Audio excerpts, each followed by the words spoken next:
in the night, your heart fills with dread. Probably a murderer who wants you dead. It could be a ghost, a demon, or worse. Perhaps you're the victim of a witch's curse. It's hopeless, you're doomed. You'd call a priest if you could.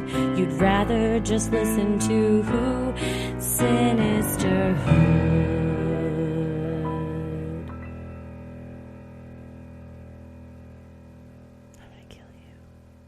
All right, welcome to another edition of Freaky Friday, where we tell your odd but true stories. It's May freaking 31st. Most everybody's out of school if you're in the, traditional August to May kind of thing. So enjoy the summer.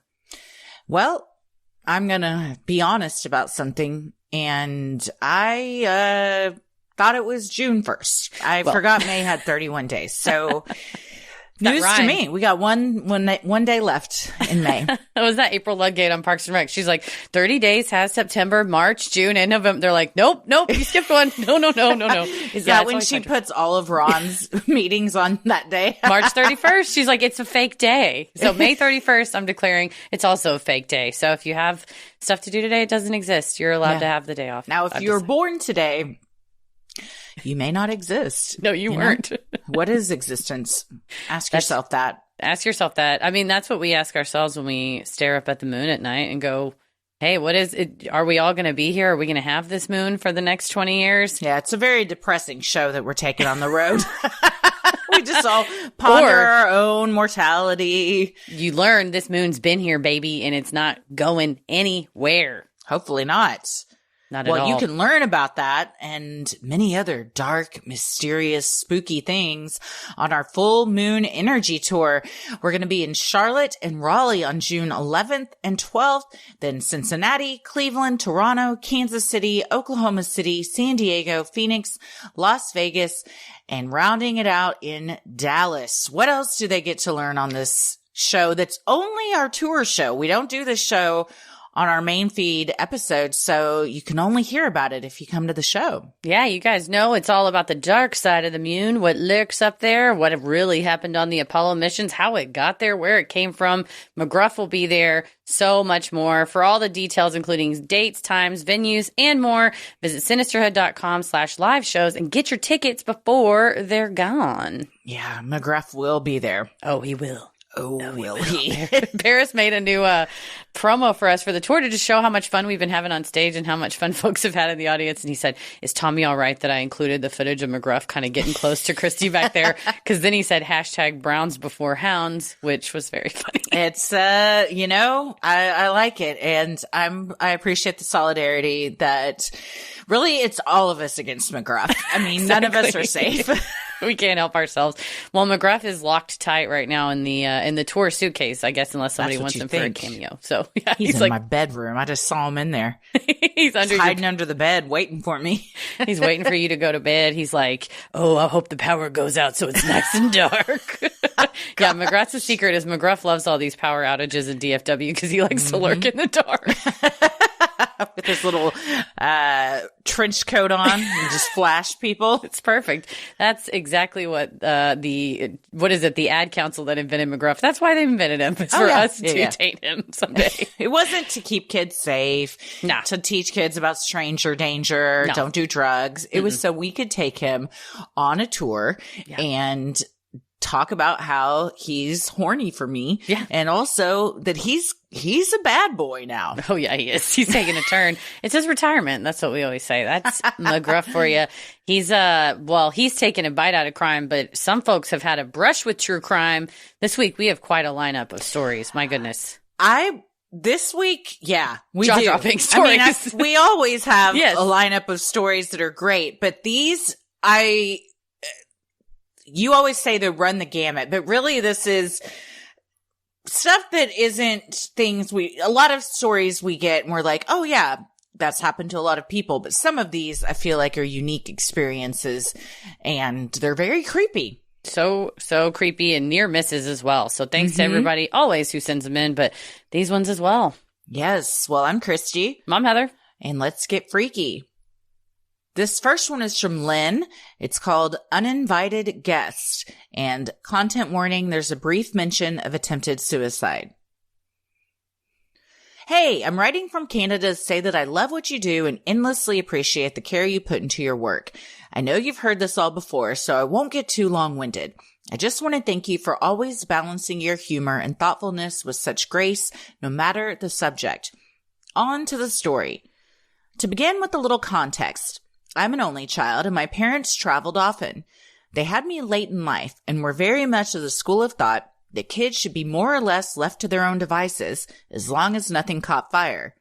This never changed, no matter how much trouble I got into.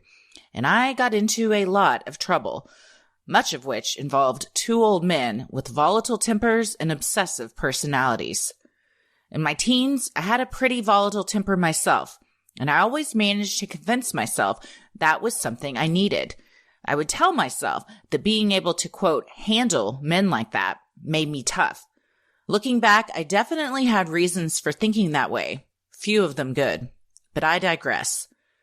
Well, I did get in trouble at home. It usually had something to do with family drama, school problems, or run-ins with the law.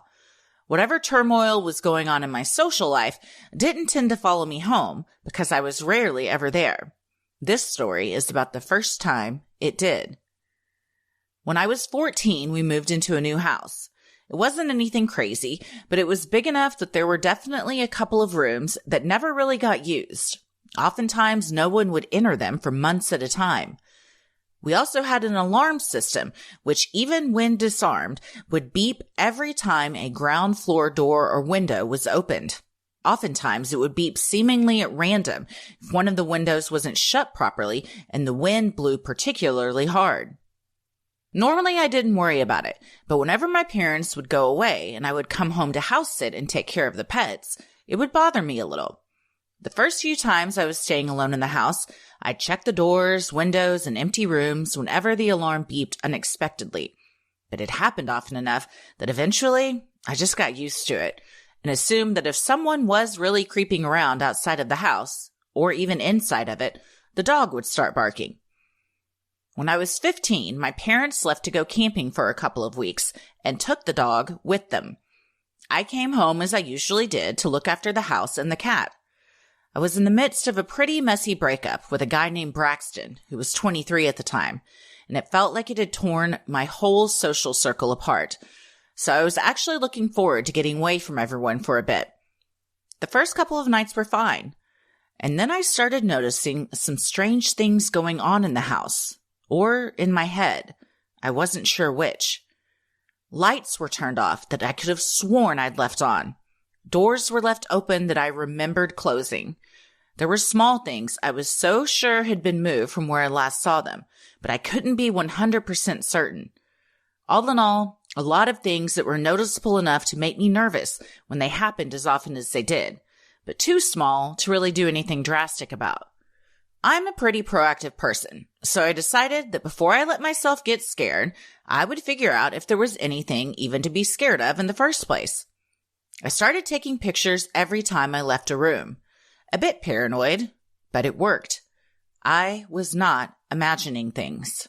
My stomach immediately dropped into my ass when I realized that something really was wrong. So I did the first thing I could think of and called my aunt. We weren't super close, but she only lived a few blocks away, and I knew she'd be awake, probably a few glasses of wine deep, and looking for someone to talk to. I tried to act as normal as I could while I quietly wrangled the cat, not an easy task, but I couldn't live with myself if I left her behind and something happened to her, and asked my aunt if I was still coming over to watch a movie. It was a lame lie, and she was definitely a little confused, but it was the first thing that popped into my head, and it was enough for her to understand that something was wrong. She immediately asked if I needed her to come get me. Still trying to act casual, I just told her not to worry, but said I couldn't wait to get there to tell her some stories about my friends. I don't even remember what I told her. I just wanted her to stay on the phone with me while I took the keys and the car. Not legal, but also not the first time, and in this situation, I don't think anyone could blame me. I immediately locked the car doors once I was inside with the cat. Waiting for the garage door to open was agony. I was terrified someone would open the door to the house or be standing in front of the garage door. but the coast was clear.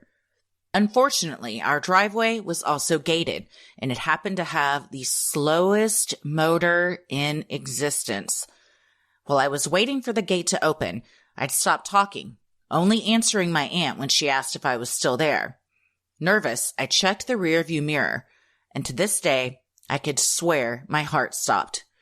In one of the narrow windows next to the front entrance, clearly visible, was the silhouette of a person.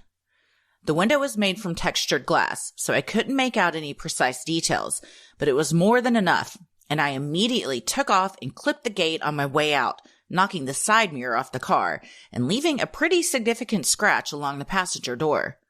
Up until that moment, I guess I'd still believed I was probably just getting carried away and getting scared over nothing. As freaked out as I'd already been, the moment I saw someone standing by the door, the imminence of danger became real to me in a way I had never experienced before. Violence that came with anger was something I knew, and something I could predict to an extent. But realizing that someone had been waiting in that house, and I hadn't even known, just felt so surreal in the worst possible way. I very immediately felt like a child. Like I didn't know what was going to happen next, or what this person might do to me, and I was terrified of finding out. I drove to my aunt's and kept pretty outwardly calm. She made me call the cops, who I've never quite trusted and do even less so now, but I'll admit that they were helpful that night. Ultimately, the invader was apprehended and turned out to be, as I'm sure you and everyone listening could have predicted, my ex, Braxton. He was arrested on charges of unlawful entry and criminal harassment. The cops found he had hidden a length of rope, a few bottles of piss that I assume he was using instead of the toilet in order to keep quiet, and some photos of me and my friends that were covered in cigarette burns and dried spit. At his bail hearing, he was deemed to be low risk enough that his parents had no problem posting bail. Outrageous. A week later, he tried to complete suicide via self-immolation and was committed to a psychiatric facility. After a lengthy stay in the hospital, proceedings were delayed so he could be assessed. Between navigating the legal system and some other personal issues I was having, the year that followed was the worst year of my life. In the end, Braxton was found culpable and sentenced to 4 years, and that was with prior convictions. I'm 29 years old now, and even though what happened is far enough in the past that it almost feels like it happened to someone else most days, I still can't stomach living anywhere bigger or more accessible than a 2-bedroom apartment. Enough floors up that absolutely no one is creeping through my windows. I haven't been back to the town I grew up in since I left at 17. I don't think I'll ever bother. Typing this out felt like a relief in a way I wasn't entirely expecting, so thank you both for giving me a space to do so and for listening when I did. Sincerely, Lynn. P.S. In case you were wondering, my parents made me pay them back for the damages to the car. We haven't kept in touch. Oh, Lynn, the Daniel LaPlante of it all. That is the eeriest. Anytime there's a hider in the house, yeah, and the moving of the things, genius with the pictures, by the way. Oh, Lynn. I was, yes. Genius. So smart. I think I've talked before, maybe on a Q&A or something, about the guy I follow on TikTok that's diagnosed with schizophrenia, and he uses the camera on his phone because he has really scary visual hallucinations to see, like, are these real or not? Mm-hmm. And I'm like, that's so smart. And then it kind of reminded me of this, of like, yeah, take a picture. Because like what resources the camera doesn't lie. Mm-hmm. You can go back in and be like, see, I fucking knew that teddy bear was sitting in that chair a second ago. I'm not going crazy. You're like, am I haunted? Surely not. And especially when it is like, oh, well, I might have just forgotten versus I have evidence. And then it's like, I should call my aunt. I should call an adult and get the fuck out of here. So, and then to just like look in your rearview mirror and see that silhouette. Yes, first of all, fuck your parents for making you pay for that. Yeah. Because I would have crashed a lot worse, I'm sure, panicking and speeding away. Yeah, it doesn't sound like your parents are the most empathetic people, and I'm very sorry. It sounds like you had a rough growing up, but it sounds like you're doing a lot better now. Braxton, whose name has been changed, was a piece of shit. And I'm wondering how long he was in that house. That's so scary. It really is. And especially, it's not like, well, maybe he was just sleeping upstairs. You find out later, which is very sad that he tried to complete suicide, but through such a violent way, and to just kind of know what he's capable of, kind of the lengths that he's willing to go to, and having rope in the house. And like, there's also, I think, something to like burned photos of the person when you're like stalking the person. It's like, this is what I want to do to you. Because I mean, we saw in the Peggy Klinke case, he was damaging those photos of her like out of rage. So that's just so eerie. And I'm so glad you listened to your gut and got the fuck out of there. Yes. And took the cat. Cat. Yeah. It is hard to wrangle a cat. It's so hard. Honestly, like, you don't know. Yeah. And he clearly was not in his right mind. So, man, but just looking in your rearview mirror and seeing a person, that's right out of a horror film. And you lived it. And I'm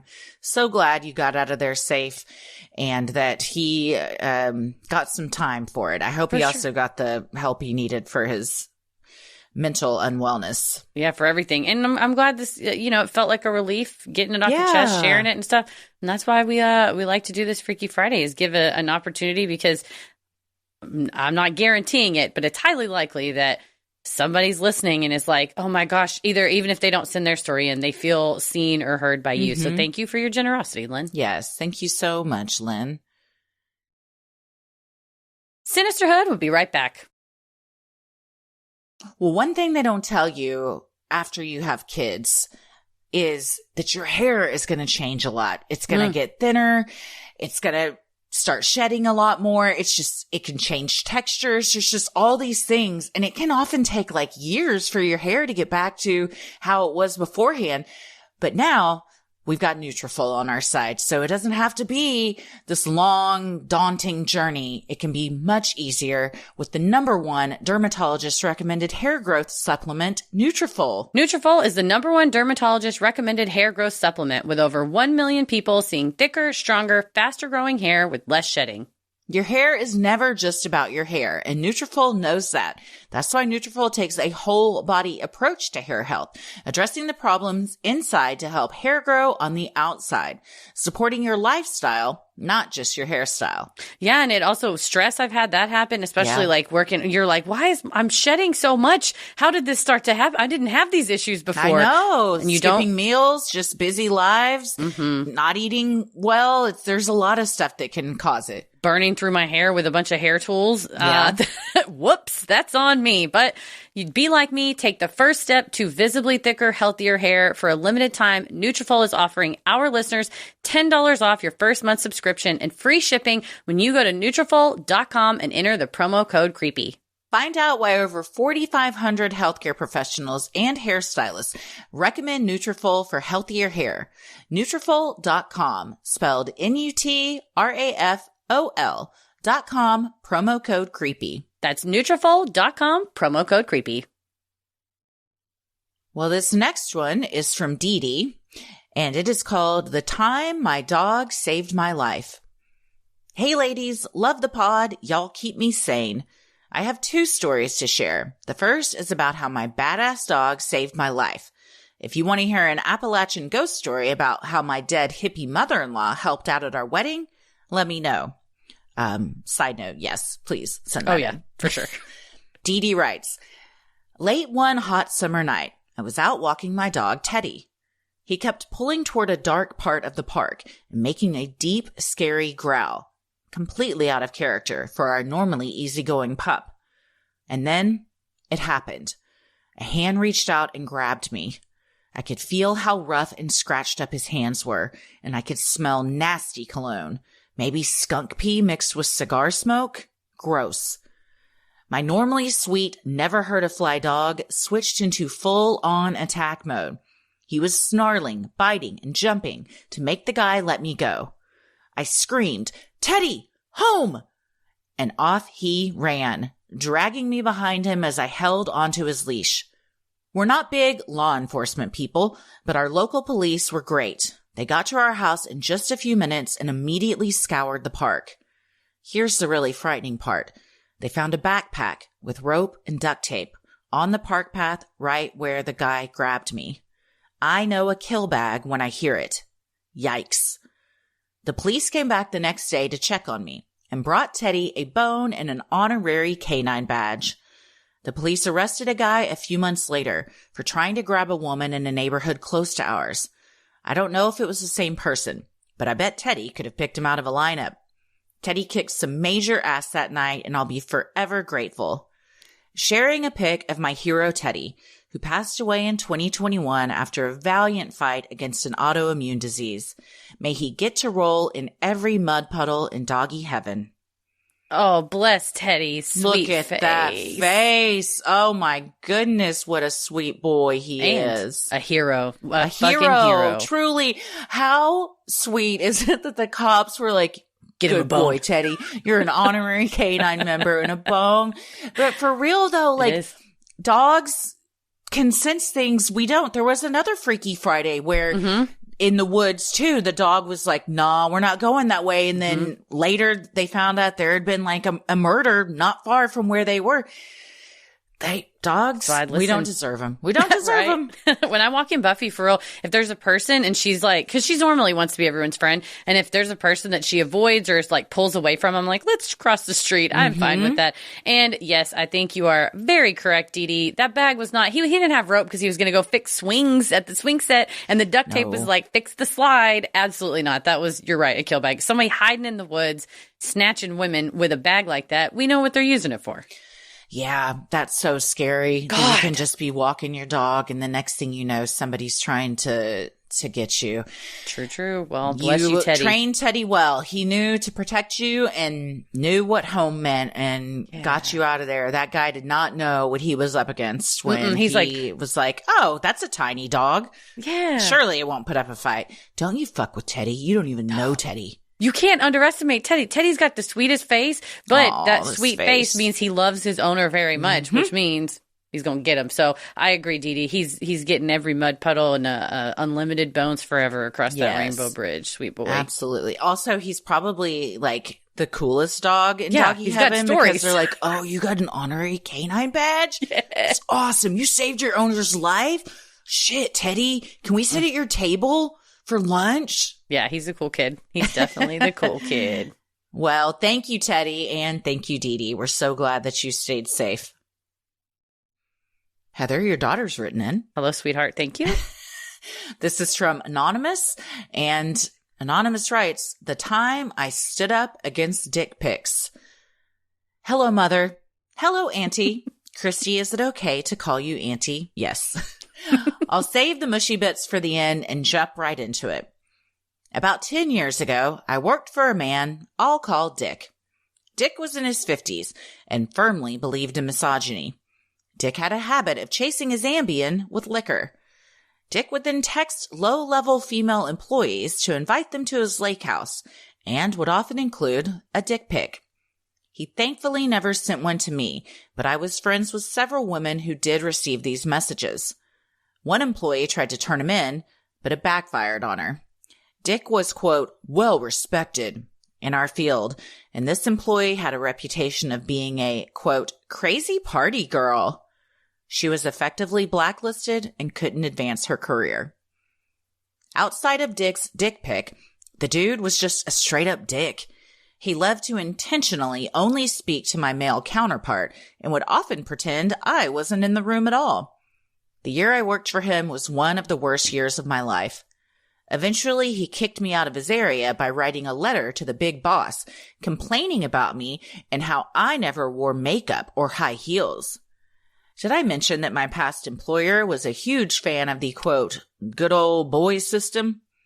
I was young and emotionally fragile. At the time, I was also dealing with a family situation involving DV, so I took the transfer without any complaint. Fast forward to now. I work for a state agency and am pretty happy work-wise. About a month ago, I found out that Dick had applied to work for my agency. I immediately felt sick. He applied for a completely different unit than my current assignment, so there's a good chance I would only ever see him once or twice a year for training.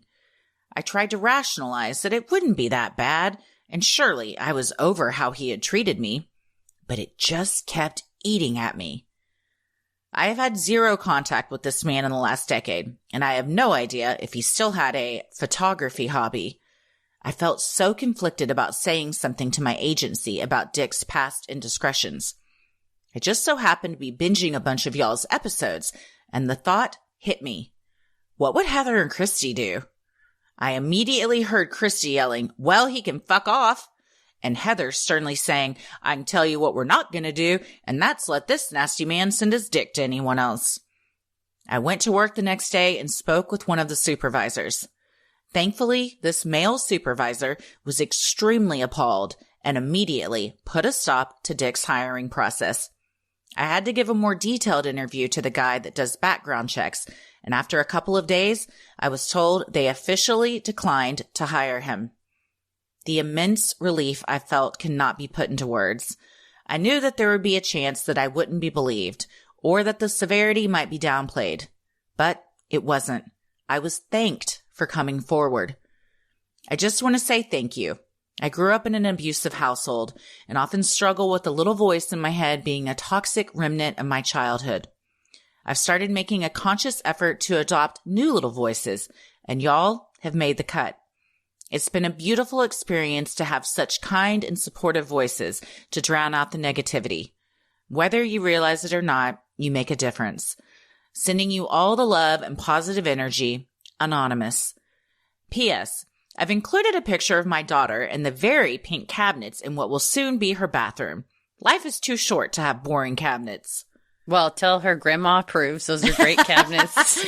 Yes, tell her her great aunt loves it. And for a little girl's bathroom, this is precious. It's such a bright, pink, vibrant pink. And this will be something like when you're older, you're like, in that one house, the house that I had the pink bathroom, the pink cabinets. Yeah, that's a cool thing to do as a parent. So good for you, and good for you for saying something. That is such a hard thing to do, because there is that fear that you're not going to be believed, or that you're going to get blacklisted and your career gets ruined. But I feel honored that you thought, like, what would we do? And you stood up. I also, just a little side note, I feel like I come across as a much more hostile person than I intend to, because anytime a person writes in with like, what would Christy do? It's usually probably tell them to go fuck themselves. Well, usually it's not like, well, when this Girl Scout came to my door to buy cookies, I thought, what would Christy do? Because they would have been like, oh, Christy would say, I'll buy cookies from you and I'll give them to my family. Fuck off with your Thin Mints. Yeah. However, when it is like, people are like, I was faced with this horrible person or a jackass or a dangerous situation, you give them, and myself included, when I had to return stamps yesterday, I was like, if I was Christy, just go back in there. You don't have to be rude. You could just be firm. Turns out they were too expensive and I was overcharged, yada, yada, yada. I got a refund. But truly, it is kind of helpful to have that like chutzpah behind you. So in this case, I think that I agree with both of our voices. And I always appreciate when someone knows me so well to be like, tell you what we're not going to do. We're not going to let this guy send his dick anymore. So thank you for getting both of us. Because I think in this case, you would absolutely be like, tell him to fuck off. Get out of here. You're not going to get a job here. Yeah, that's dick true. pic guy. Yeah, I think if you were HR, you'd probably be like, my official recommendation is fuck this guy. And mine is too. So it's 2 no's, you're out. Right. I love too that your supervisor was a dude and still was, he was a good one. So good for that. And yes, all joking aside, I'm honored that you would even consider what I might do, and that might give you some encouragement to go say something. But me too. You did it yourself. This is all you. You're the hero in this situation, and you saved a lot of women a lot of grief and trauma because you stood up and said something. So for sure, clap on both of us. That's for you, and you're right. Anonymous. I'm happy that your supervisor, I like that we're seeing that like morality and rightness is no longer divided along gender lines of like, what's the good old boys club? So even though it's wrong, he's a guy, we're going to be like cool about him. It's like, I don't give a fuck what your gender is. Don't send your genitalia to anybody. Just unless they were like, let me get that genitalia and then go for it if you want to, but don't ask unless someone's made it clear. You know what I mean? I think we're getting into a place where we're just like, well, that's just gross. I don't give a shit who you are. I also love that this guy thought, wow, nothing ever happened. Nothing ever happens when I do something. Mm-hmm. And then he's like, oh, Anonymous from that other job, she works there, huh? She finally got me. And it's like, yeah, bitch, you did. You can't run from your wrongdoings forever. You got to face pay the piper eventually, sir. Tell him it was me. I'm the reason. Well, good on you, daughter. You did great. We're proud. Sinisterhood will be right back. This next one's from Dana, and the subject line is My Connection to This Week's True Crime Headlines. Good morning to my favorite sinister ladies.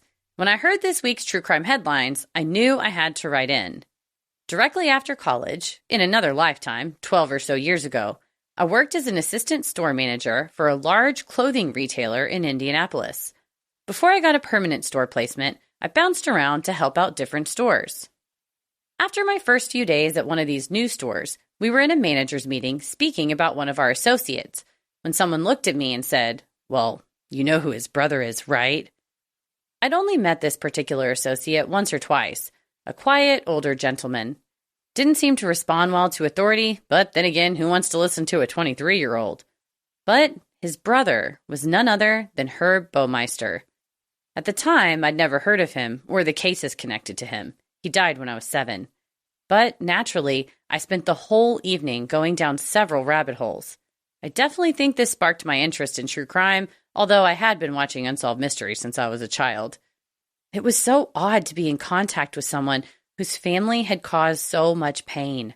I honestly felt bad for him. As you've said before, the families of killers are victims too. With such a unique last name, I'm sure it was hard for him to ever escape his brother's infamy. I still think about this case pretty frequently, especially with all the developments of the identities of the people he killed. I've even driven past his farm once or twice, as I'm still in the area and a total weirdo. Even though it sounds like it's an impossible task, I do hope that one day they are able to identify all 10,000 bone fragments and bring closure to those men and their families.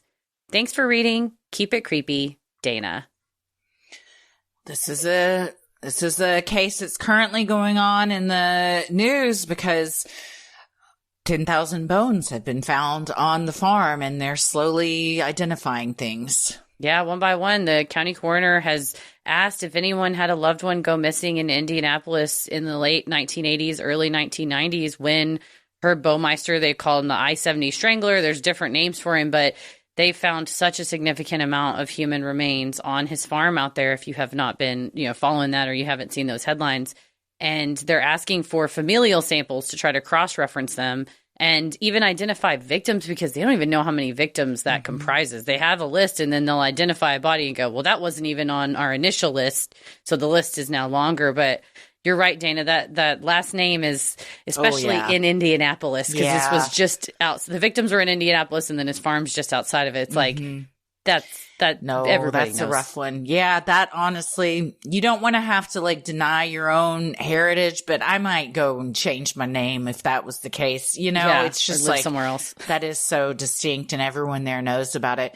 But we covered that recently on True Crime Headlines if you want more information because it is a wild story. Everything from his son finding a human skull, that's what set it off, to we looked it up. There's 206 bones in the human body. So that averages out to about 48 people. At least, and about 12, I think, have been identified so far. Something like that.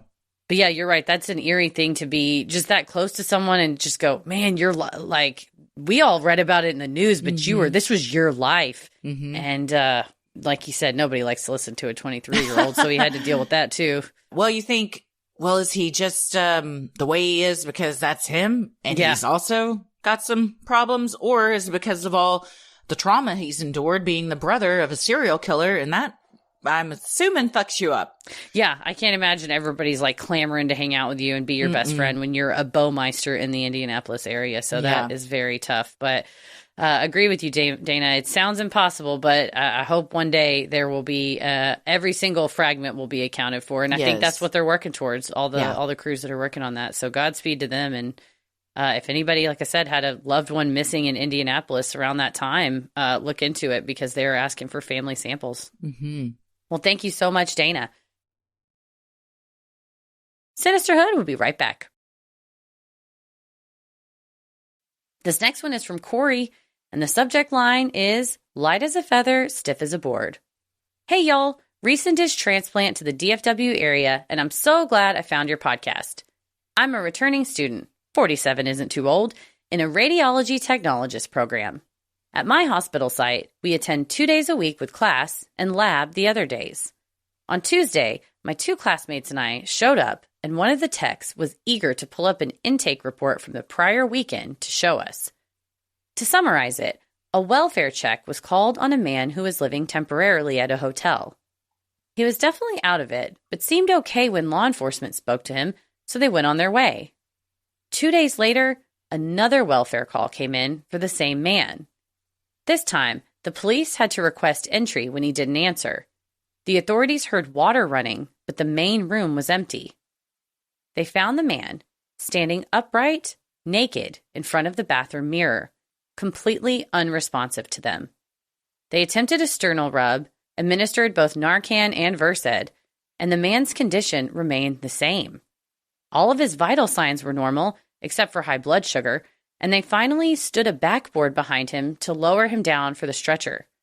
Those are all the details included in the report, except for the last line, which read, EMS reports a Ouija board was on the coffee table.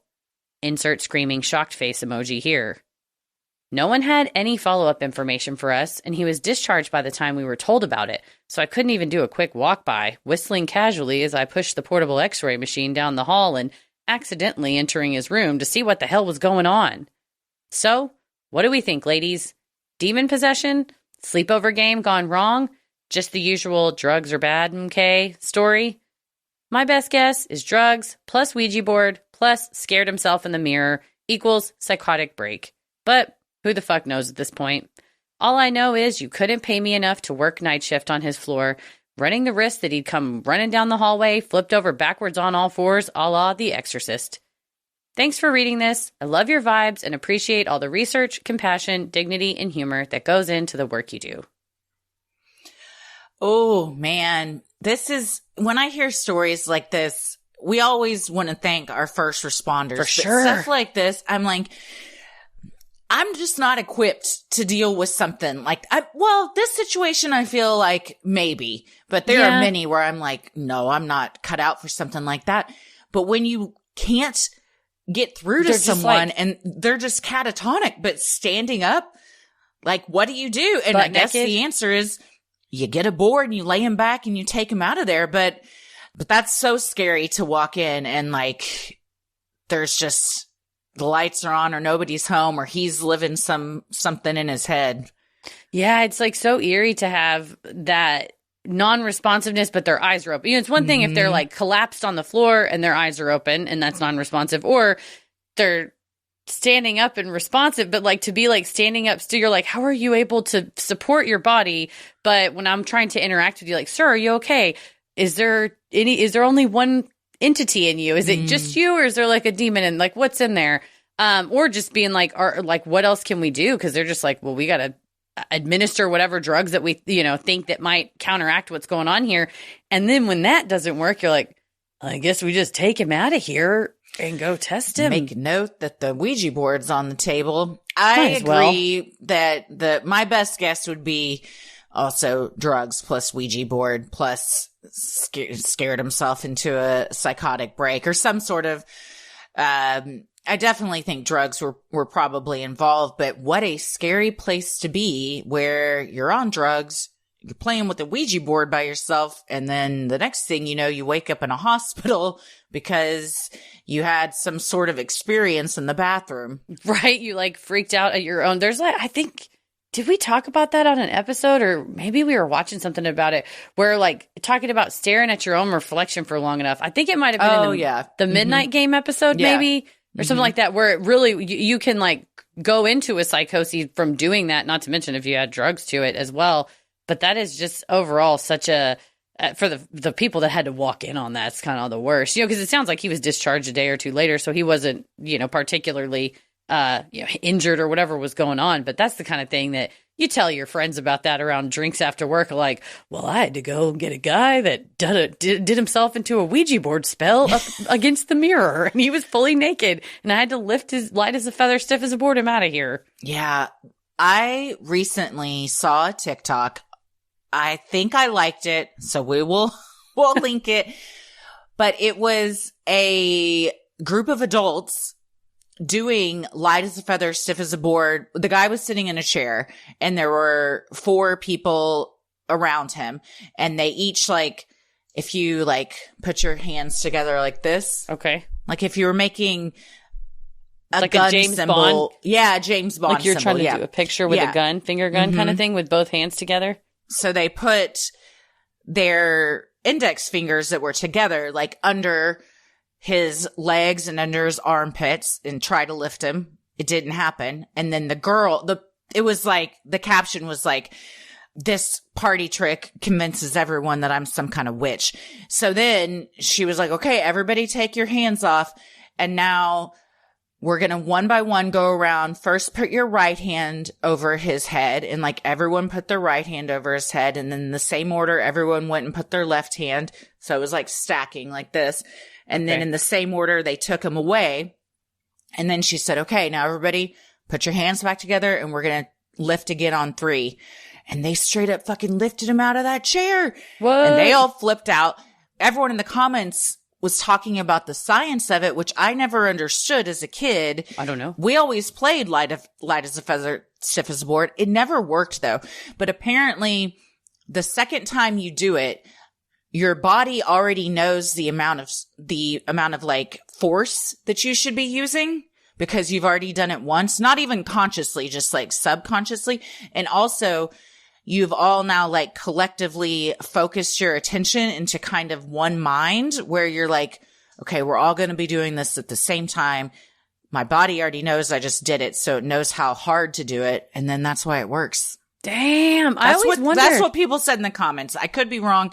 I think there was some scientific word used, but I don't remember what it was. But I was like, damn, that's fascinating. Yeah, we got a lot of smart listeners. Somebody will write in or somebody will comment on Instagram and tell us, what the real deal was. But it sounds like that makes total sense. It's like very much in line with like, you think like that, kind of mindset with like a team mindset where it's like all of a sudden we were throwing the ball to each other and not even looking. And it's like we were all like psychically linked. I'm not saying you're psychically linked. I think your reflexes are like looking for each other so much that you're like, I don't even have to look to my side to know that they're lifting. Like 1, 2, 3, you like feel it. You're like all feeling it. But yeah, I thought never it was got interesting lifted. that your body also already knows like how much force to use. So that's why like it's easier for you to do it. I never thought about that. Yeah, we tried to play it as a kid, but I never got lifted. And then at one particularly mean slumber party, they were like, you're too fat to be the one that's it. So I didn't even get to try it. So whatever. I hope their lives are jokes going on best. them because the science says it doesn't matter how big you are because it can still work if everyone else is doing their job. So that's on them. Yes, it was not that I was a chubby kid. It's that you idiots weren't working together. So that's on you and not on me. But all that, I like it to like, I like watching those type of videos. So definitely we're going to have to show it to me and then we'll link it in the show notes because I want to know. I like, especially if you could do it on other people, make them think you're a witch. Come on, we got to start trying that. Yeah, we'll definitely link it so everyone can see it and then go and do it. Yeah, make everyone. And then write in and everyone. tell us what happened or send us a video. I want to see like how many people are like, damn, that did work. We could do it. No cheating. It's got to be for real. It has to be real. Well, thank you very much, Corey. And you're right. 47 isn't too old. Any dream can happen anytime. It's awesome. That's amazing. Go back to school. Whenever I see those things, it's like Morgan Freeman was in his 50s when he landed his first gig or whatever it is and all that stuff. I'm like, everybody can just do whatever they want. It doesn't matter how old you are. So good for you for going back and pursuing something like that. Yeah, seize the day. You're doing it. Sinisterhood will be right back. Well, this last one is from Betty, and the subject line is 2 hands, 1 jar. Hey guys, love the show. It's been my hyperfixation for about 3 months now. I listen morning, noon, and night, and I think I'm somewhere in January 2024 right now. Hilarious, fascinating, masters of your craft. I applaud you both. I have to confess, I've skipped a lot of the Freaky Friday episodes for the meatier deep dives, but I have caught the odd one here and there. So I thought, why not throw my hat in the ring and share this weird story with you and possibly the entire world, as we know they're listening. When I was about 19, I was experiencing homelessness in central London for 18 months. I had been raised in a violent and abusive Christian cult all my life and was eventually kicked out when I got old enough to be difficult. I lived with a group of other unhoused people, and we squatted in old buildings that were out of use. Most of the time, I lived in a small flat on a housing estate which had been entirely empty for a while. The council had moved out all the residents in order to knock the 6 or 7 blocks down and build in its place a new development. Unfortunately, they couldn't afford to do that yet, so it sat empty instead, until we made use of it. I had been visiting a friend at a different squad across the city one day, and this place was incredible. The house was Victorian and condemned as unsafe, but the residents had painstakingly constructed floors from scraps of wood they'd found and bunk beds from scaffolding pipes. It was a real Peter Pan turnout, and I loved it, so I visited as often as I could. On this day, we were sitting outside, tending the vegetable garden, when some other squatters arrived and asked for help in clearing out a new building they had found. We rallied the troops, got on our bikes, and cycled to the new location, which turned out to be an old railway signal box under a bridge. The small building was split in two down the middle by a half wall, and one side had already been cleared out. The other side was full of junk, which people were slowly moving outside. Old chairs, bits of railway equipment, miscellaneous boards and bricks. After an hour or so, I went to sit outside and smoke, and I was just settling into my chair when someone called from inside for us all to come and see what they'd found. These places always turn up old treasure, never anything valuable in my experience, but very interesting junk and relics of time gone by were commonplace, so I was keen to see what it was. I walked into the building to find a few people stood around a large mason jar on the floor. It was obvious nobody wanted to touch it, but I couldn't yet see why. When I did, my blood ran cold. It was a pair of hands in clear or very slightly tinged liquid, and my first thought was that this was surely some sort of prop. There's no way there's a guy running around with no hands and nobody's noticed, right? Right? Wrong. It was indeed a pair of hands, but they were 2 left hands. Against my better judgment, I opened the jar and took a whiff, still not convinced that this was real. It stank like the strongest vinegar, and I quickly closed it again, disgusted.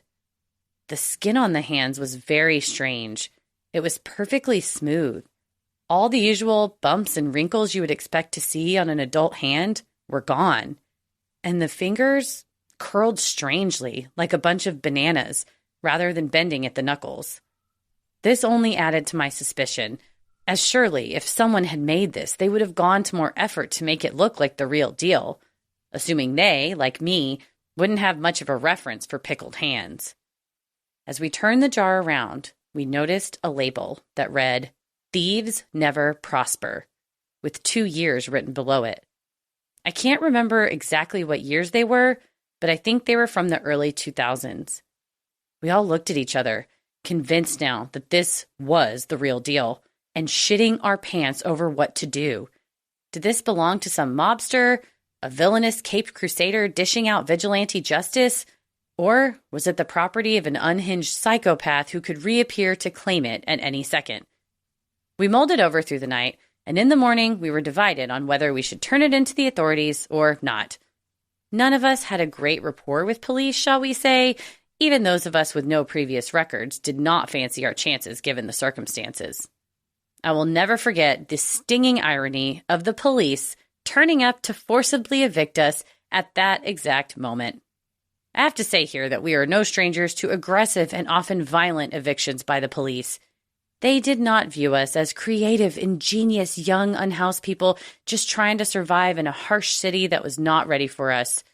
I think they probably saw us more as a nuisance, a gang of drug-addled teenage wasters collectively choosing to tank our futures in favor of sticking it to the man.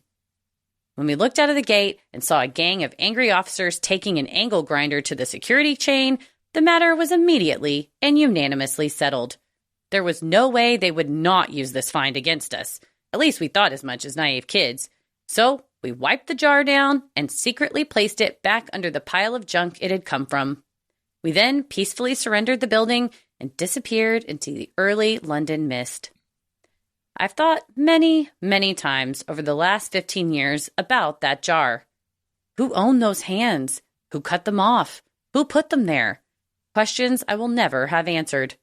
I returned to London years later, but I've never been able to find the building again. In a city that's constantly changing and developing, nothing stays the same for long. Was it ever found? Or is it there to this day, collecting dust? I know that given the option again, I would turn it in. The years have brought me that much wisdom at least, but I would love to know if anyone else ever found it and did the right thing. At the very least, it makes a great campfire story, and I suppose that's all I can take from it. Thanks for listening and maybe relaying this story. I hope it skeeves you out as much as it still does me. Well, it skeeves me out. I'm skeeved. For sure. I'm skeeved. I'm Thoroughly officially skeeved, Betty. Yeah. I cannot blame any of you at all for not saying something because given the circumstances, I think that you're correct, that they would have used that against you. They would have tried to pin it on you. Oh, Absolutely. yeah. Somebody's getting arrested, or if not everyone. So that's, You did what you had to do. Yeah, and you put it, they were going in there anyway. I'm sure that, if they dig around or whatever, or like you said, eventually when like a construction crew comes in there to like knock it down, they might have found it. But if anyone has any connections in London or London law enforcement, and you've ever heard about this detached hand in a jar of vinegar at the rail box station, please, sinisterhoodpodcast@gmail.com. Let us know because I'm fascinated. I don't know if it is. Somebody might go, oh, that was the XYZ gang and they were well known for cutting off the hands of whatever, or this cartel or whatever. That'd be at least a little bit of an answer for Betty and you and me and everyone listening who's like, what the fuck is up with those hands? Yeah. The thieves never prosper, and the dates makes it seem like it was definitely a punishment of some sort. I didn't know that hands kind of turn that way when they're pickled. Like she said, we don't really have a reference. Or maybe it's like formaldehyde or something to keep them. I also want to say, I don't know if I've ever met someone braver, Betty, than you, yes, Betty, who would unscrew the mason jar to these hands and take a whiff just to see if it was a prop or not. Yeah, that's real. That's real. Oh, gosh, your nose hairs are singed forever. Yeah, if someone passes out, that's something you can put under them, and they'll wake them right back up. It's like smelling salts. And then if they don't wake up, you just slap them with one of the hands. Yeah, that is, to sniff it, though. But you're, 18, 19, you're pretty brave.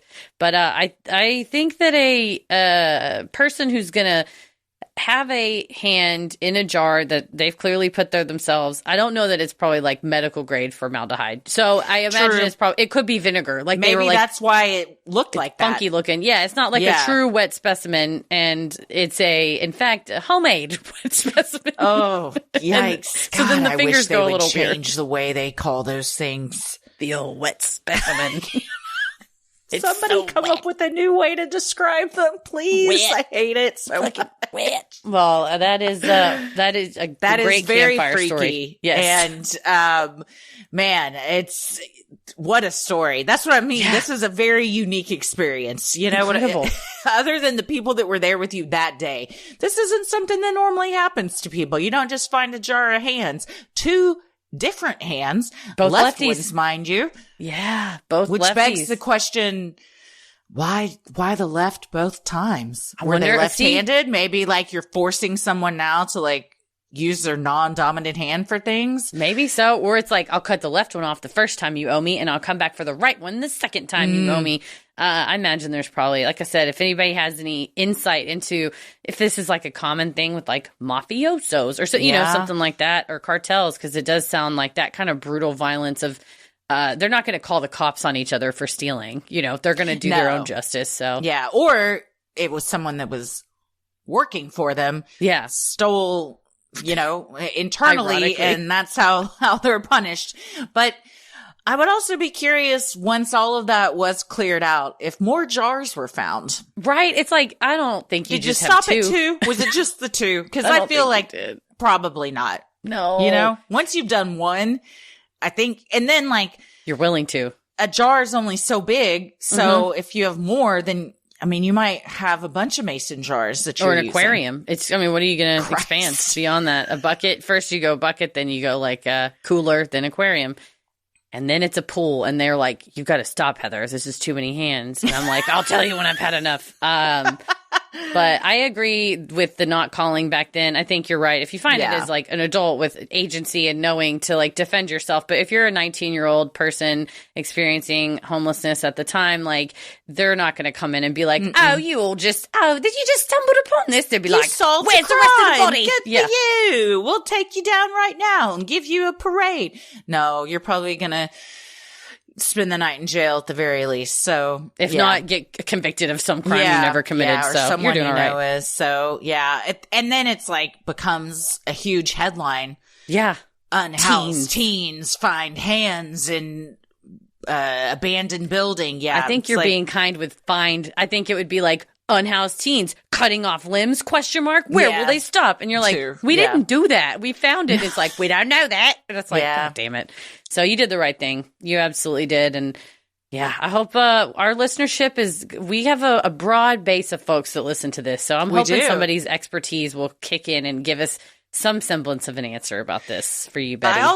It's different from what we've been talking about, but I really love that this community of people that you lived with, like, and I think in communities like this where everyone's kind of struggling, everyone has each other's back, and like you would drop everything to be like, all right, we're getting on our bikes, riding over to help our other friends because you all know what it's like and you're all there for each other. So I really love that, like, you've got, it might not be the family you were born into, but a family that, was chosen for you, or you chose them to help you through that specific time in your life. Yeah, it says a lot to say, like, we found a new place and we need a hand. And it's like, okay, everybody was immediately there. Just like, bear your neighbor's burden within reason. We need a hand.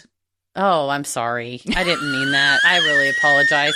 Normally I'd tell Tommy to cut that out, but it was such a natural, accidental thing that I did that I'm going to leave it in. Chrissy's laughing at me. You all are welcome to. I genuinely didn't mean that. I was thinking more, but then when you got there. I know. Yes. Well, they got two hands, so. I was thinking in a pure way, but two hands you're right. is better than one.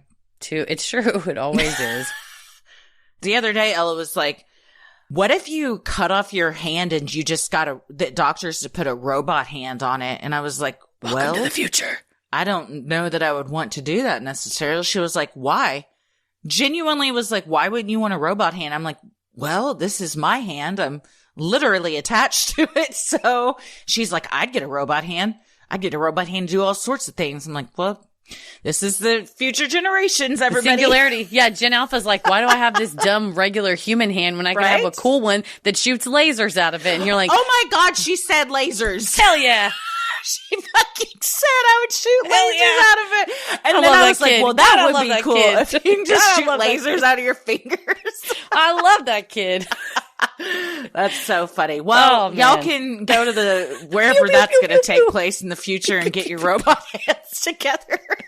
God, that's amazing.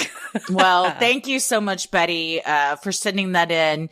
And I hate to hear about the way you grew up. And there were a couple of you all in this one that had really rough childhoods, and you came out on the better side. So you should be very proud of yourselves for enduring all of that and becoming the wonderful people that you are today. Yeah, it doesn't define us, but we go through it and we thank our past selves for going through it so that we can have the lives we have today. Absolutely. Well, we thank all of you, and we thank everyone for sending in your Freaky Friday stories. If you have an odd but true story, maybe you've encountered Bigfoot, you've seen a UFO, you had a brush with true crime, or you've felt the presence of an otherworldly being, send them in at sinisterhood.com/Freaky Friday.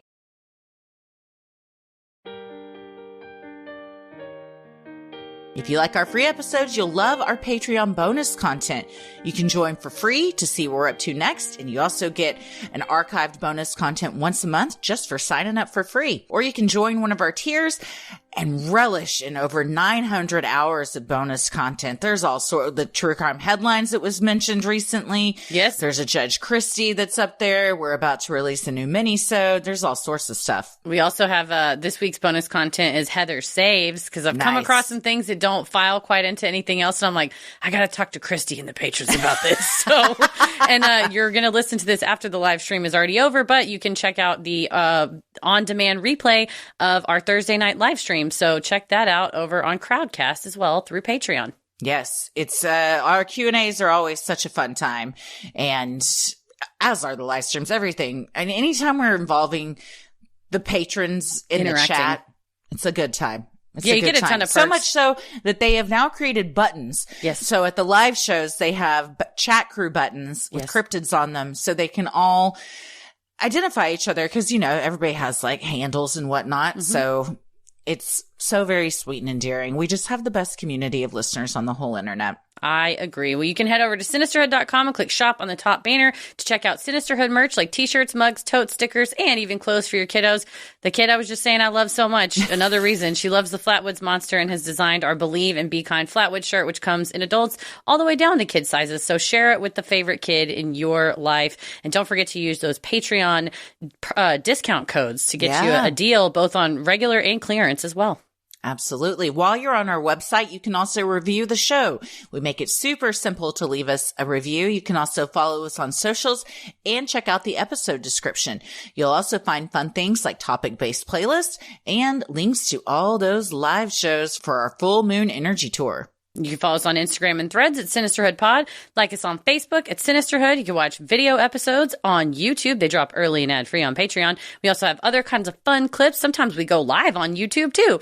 And check us out over on TikTok for clips and live streams on there from haunted locations. Who knows? And order a custom video shout out from us or McGruff or any of the Sinisterhood Menagerie at cameo.com. We can congratulate a graduate, congratulate a new job, do a pep talk if you're going through something. Happy birthday, happy anniversary. Father's Day's coming up. Yeah, Father's Day is a great one as well. We love to, if you want McGruff to cuck your husband, he'll do that too. So go to cameo.com/Sinisterhood. Christy, where are you at on the internet? We're going to get banned from this app. I'm on Instagram and Threads at Christy M. Wallace and TikTok at Christy or GTFO. Heather? I'm on the internet at Heather versus the world.